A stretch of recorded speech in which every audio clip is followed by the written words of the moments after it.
आज के समंदर अलर्ट में बात करेंगे विजय वर्धन की। विजय वर्धन हरियाणा के रहने वाले हैं। असफलताओं को उन्होंने कभी दिल से नहीं लगाया। कम से कम 35 सरकारी परीक्षाओं में वह असफल हुए। फिर सिविल सेवा परीक्षा 2018 में उन्होंने 104वीं रैंक हासिल की।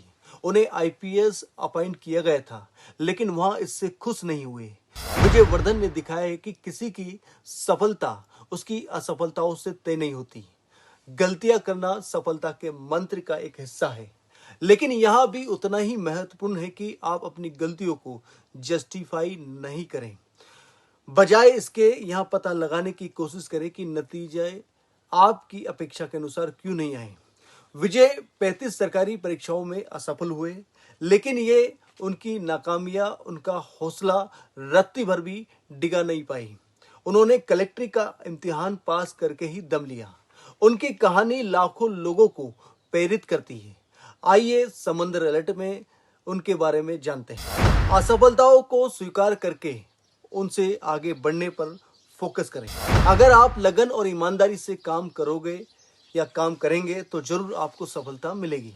जहां कुछ लोग एक या दो परीक्षाओं में असफल होने के बाद निराश हो जाते हैं, वहीं हरियाणा से ताल्लुक रखने वाले विजय वर्धन ने 35 सरकारी परीक्षाओं में असफल होने के बावजूद भी उम्मीद की डोर थाम कर रखी।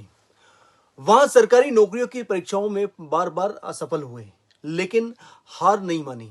आखिरकार 2018 में यूपीएससी में उन्हें 104वां स्थान हासिल करने में सफलता मिली। विजय वर्धन बार बार असफलता मिलने से निराश नहीं हुए, अलबत्ता अपनी गलतियों से सीख लेते रहे। हर असफलता के बाद पूरी ईमानदारी से उसका मूल्यांकन किया। वहां पहले आईपीएस अधिकारी के रूप में चुने गए थे, लेकिन इससे संतुष्ट नहीं हुए। उन्होंने और प्रयास किया। आखिरकार आईएएस अधिकारी बनकर ही दिखाया। वर्धन की स्कूली पढ़ाई हरियाणा के सिरसा में हुई। यहीं उनका जन्म हुआ। स्कूली शिक्षा पूरी करने के बाद उन्होंने हिसार से इलेक्ट्रॉनिक्स इंजीनियरिंग की डिग्री लेने के बाद विजय वर्धन यूपीएससी की पढ़ाई करने के लिए दिल्ली चले गए। तैयारी के दौरान उन्होंने हरियाणा पीसीएस, यूपीएससी, एसईएससी और सीजीएल सहित कम से कम 35 परीक्षाओं के लिए प्रयास किया, लेकिन उनमें हर एक में असफल रहे।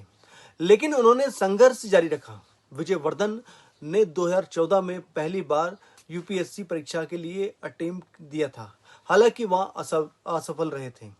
2018 में विजय वर्धन को सफलता मिल ही गई। उन्होंने यूपीएससी में 104वीं रैंक हासिल की। वहां आईपीएस नियुक्त हुए। हालांकि विजय वर्धन आईपीएस की पोजीशन से खुश नहीं हुए, इसलिए 2021 में उन्होंने यूपीएससी की परीक्षा के लिए फिर से आवेदन किया। इस बार वहां आईएएस बनने में कामयाब हुए। विजय वर्धन कहते हैं कि आपके सबसे अच्छे इंस्ट्रक्टर आप ही हैं। इसी वजह से जब भी आप कोई निर्णय ले तो आपको हमेशा अपनी क्षमताओं पर भरोसा रखना चाहिए। आप इसी के निर्माता है, आप इसी के सब कुछ हैं। आज के समंदर अलर्ट में फिलहाल इतना ही। फिर मिलेंगे नई स्टोरी के साथ। तब तक के लिए दीजिए इजाजत। नमस्कार।